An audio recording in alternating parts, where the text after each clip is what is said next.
So can you explain what a transparent supply chain means to PwC? Then also kind of what, if the answer is different, what that means to customers as well? From a perspective of what's the financial performance, right, that supply chain transparency can afford, it's understanding, what decisions you make in your supply chain process with the right information and what impact it has to your bottom line.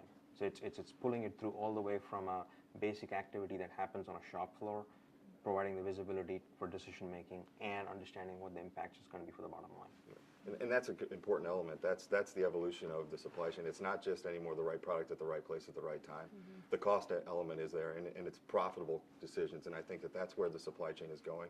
And I think that's where we're highly focused in putting our energies around, is really making profitable based decisions throughout the entire transparent supply chain. And could you give me some examples of how you're helping customers make these profitable decisions? I can use one of my current engagements that we just helped them out with.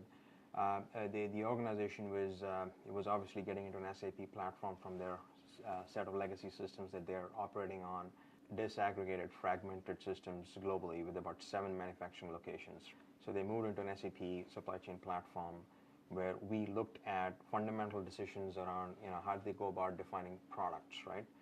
What are the attributes that result in a SKU being generated? Because that all has implications to working capital management and how much product you have on the shelf by just understanding how you define your products. It has an implication how much you want to produce, how much you want to store versus how much you want to ship. It is laying that foundations around product structures, extending it to understanding how the product gets manufactured in the shop floor, extending it to how the changeovers on the machines happen, and then understanding how the alignment needs to be drawn while you're implementing an underlying powerful technology like SAP.